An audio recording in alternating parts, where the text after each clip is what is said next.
Perspective. Captain Togram, Roxolana Fleet. Captain Togram was using the chamber pot when the Indomitable broke out of hyperdrive. As happened all too often, nausea surged through the Roxolana officer. He raised the pot and was abruptly sick of it. When the spasm was done, he set the thunder mug down and wiped his streaming eyes with the soft, gray-brown fur of his forearm. "The gods curse it," he burst out. "Why don't the shipmasters warn us when they do that?" Several of his troopers echoed him more pungently. At that moment, a runner appeared in the doorway. "We're back in normal space," the youth squeaked before dashing on to the next chamber. Jeers and oaths followed him. "No shit! Thanks for the news. Tell the steerers, they might not have got the word." Togram sighed and scratched his muzzle in annoyance at his own irritability. As an officer, he was supposed to set an example for his soldiers. He was junior enough to take such responsibilities seriously, but had had enough service to realize he should never expect too much from anyone more than a couple of notches above him. High ranks went to those with ancient blood or fresh money. Sighing again, he stowed the chamber pot in its niche. The metal cover he slid over it did little to relieve the stench. After 16 days in space, the Indomitable reeked of ordure, stale food, and Statler bodies. It was no better in any other ship of the Roxolana fleet, or any other. Travel between the stars was simply like that. Stinks and darkness were part of the price the soldiers paid to make the kingdom grow. Togram picked up a lantern and shook it to rouse the glow mites inside. They flashed silver in alarm. Some races, the captain knew, lit their ships with torches or candles, bought glow mites, and used less air, even if they could only shine intermittently. Ever the careful soldier, Togram checked his weapons while the light lasted. He always kept all 4 of his pistols loaded and ready to use. When landing operations began, one pair would go on his belt, the other in his boot tops. He was more worried about his sword. The perpetually moist air aboard ship was not good for the blade. Sure enough, he found a spot of rust to scour away. As he polished the rapier, he wondered what the new system would be like. He prayed for it to have a habitable planet. The air in the Indomitable might be too foul to breathe by the time the ship could get back to the nearest Roxolana-held planet. That was one of the risks starfarers took. It was not a major one. Small yellow suns usually shepherded a life-bearing world or two. But it was there. He wished he hadn't let himself think about it. Like an aching fang, the worry, once there, would not go away. He got up from his pile of bedding to see how the Steelers were doing. As usual with them, both Rensisk and his apprentice Olgrin were complaining about the poor quality of the glass through which they trained their spyglasses. "You ought to stop whining," Togram said, squinting in from the doorway. "At least you have light to see by." After seeing so long by glow-height lanterns, he had to wait for his eyes to adjust to the harsh, raw sunlight flooding the observation chamber before he could go in. Olgrin's ears went back in annoyance. Rensisk was older and calmer. He set his hand on his apprentice's arm. "If you rise to all of Togram's jibes, you'll have time for nothing else.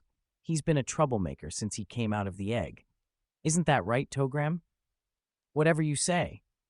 Togram liked the white-muzzled senior steerer. Unlike most of his breed, Rensisk did not act as though he believed his important job made him something special in the gods' scheme of things. Olgrin stiffened suddenly. The tip of his stumpy tail twitched. "This one's a world," he exclaimed. "Let's see," Rensisk said. Olgrin moved away from his spyglass. The 2 steerers had been examining bright stars one by one, looking for those that would show disks and prove themselves actually to be planets. "It's a world," Rensisk said at length, "but not one for us. Those yellow-banded planets always have poisonous air, and too much of it." Seeing Olgrin's dejection, he added, "It's not a total loss. If we look along a line from that planet to its sun, we should find others fairly soon." "Try that one," Togram said, pointing toward a ruddy star that looked brighter than most of the others he could see. Olgrin muttered something haughty about knowing his business better than any amateur, but Rensisk said sharply, "The captain has seen more worlds from space than you, Sirrah. Suppose you do as he asks." Ears drooping dejectedly, Olgrin obeyed. Then his peak vanished.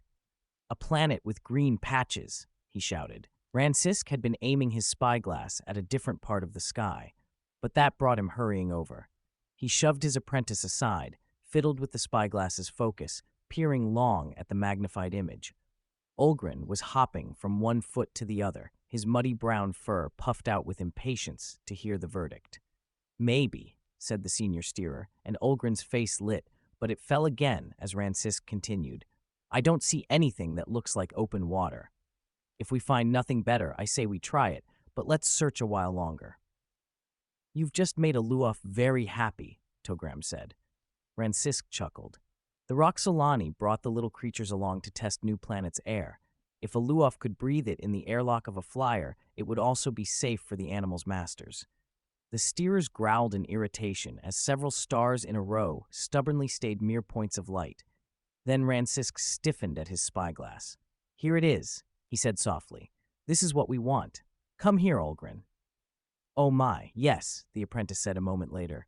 Go report it to War Master Slivon and ask him if his devices have picked up any hyperdrive vibrations except for the fleets. As Olgren hurried away, Ransisk beckoned Togram over. See for yourself. The captain's foot bent over the eyepiece. Against the black of space, the world in the spyglass field looked achingly like Roxolana, deep ocean blue, covered with swirls of white cloud. A good-sized moon hung nearby.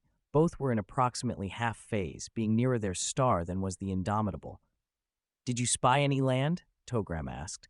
Look near the top of the image, below the ice cap, Ransisk said. Those browns and greens aren't colors water usually takes. If we want any world in this system, you're looking at it now. They took turns examining the distant planet and trying to sketch its features until Olgren came back. Well? Togram said, though he saw the apprentice's ears were high and cheerful. Not a hyperdrive emanation, but ours in the whole system, Olgren grinned. Ransisk and Togram both pounded him on the back, as if he were the cause of the good news and not just its bearer. The captain's smile was even wider than Olgren's. This was going to be an easy one, which, as a professional soldier, he thoroughly approved of. If no one hereabouts could build a hyperdrive, either the system had no intelligent life at all, or its inhabitants were still primitives, ignorant of gunpowder, flyers, and other aspects of warfare, as it was practiced among the stars. He rubbed his hands. He could hardly wait for landfall. Perspective switch. Buck Herzog, Aries 3, Mars. Buck Herzog was bored. After 4 months in space, with 5.5 more staring him in the face, it was hardly surprising. Earth was a bright star behind the Aries 3, with Luna a dimmer companion. Mars glowed ahead. It's your exercise period, Buck, Art Snyder called. Of the 5-person crew, he was probably the most officious. All right, Pancho, Herzog sighed. He pushed himself over to the bicycle and began pumping away, at first languidly, then harder. The work helped keep calcium in his bones in spite of free fall. Besides, it was something to do. Melissa Ott was listening to the news from home. Fernando Valenzuela died last night, she said. Who? Snyder was not a baseball fan. Herzog was, and a California to boot. I saw him at an old-timers game once. I remember my dad and my grandfather always talking about him, he said. How old was he, Mel? 79, she answered.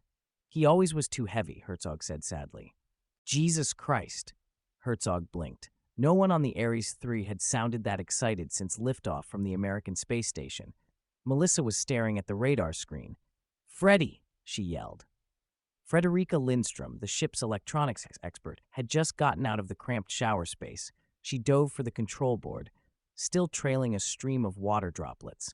She did not bother with a towel. Modesty aboard the Aries 3 had long since vanished.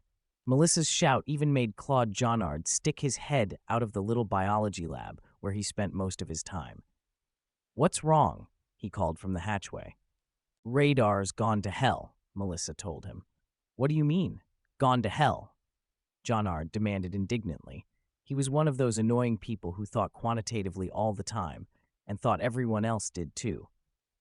There are about 100, maybe 150 objects on the screen that have no right to be there, answered Frederica Lindstrom, who had a milder case of the same disease. Range appears to be a couple of million kilometers. They weren't there a minute ago, either, Melissa said. I hollered when they showed up. As Frederica fiddled with the radar and the computer, Herzog stayed on the exercise bike, feeling singularly useless. What good is a geologist millions of kilometers away from rocks? He wouldn't even get his name in the history books. No one remembers the crew of the third expedition anywhere. Frederica finished her checks. I can't find anything wrong, she said, sounding angry at herself and the equipment both. Time to get on the horn to Earth, Freddy, Art Snyder said. If I'm going to land this beast, I can't have the radar telling me lies. Melissa was already talking into the microphone. Houston, this is Aries 3. We have a problem. Even at light speed, there were a good many minutes of waiting. They crawled past, one by one. Everyone jumped when the speaker crackled to life. Aries 3, this is Houston Control. Ladies and gentlemen, I don't quite know how to tell you this, but we see them too. The communicator kept talking, but no one was listening to her anymore. Herzog felt his scalp tingle as his hair, in a primitive reflex, tried to stand on end. Awe filled him. He had never thought he would live to see humanity contact another race. Call them, Mel, he said urgently. She hesitated. I don't know, Buck. Maybe we should let Houston handle this. Screw Houston, he said, surprised at his own vehemence. By the time the bureaucrats down there figure out what to do, we'll be coming down on Mars. We're the people on the spot. Are you going to throw away the most important moment in the history of the species? Melissa looked from one of her crewmates to the next. Whatever she saw in their faces must have satisfied her, for she shifted the aim to the antenna and began to speak. This is the spacecraft Aries 3, calling the unknown ships. Welcome from the people of Earth. She turned off the transmitter for a moment. How many languages do we have? The call went out in Russian, Mandarin, Japanese, French, German, Spanish, even Latin. Who knows the last time they may have visited? Frederica said when Snyder gave her an odd look. If the wait for a reply from Earth had been long, this one was infinitely worse. The delay stretched far, far past the 15-second speed of light round trip. Even if they don't speak any of our languages, shouldn't they say something? Melissa demanded of the air. It did not answer, nor did the aliens. Then, one at a time, the strange ships began darting away sunward toward Earth. My God, the acceleration, Snyder said.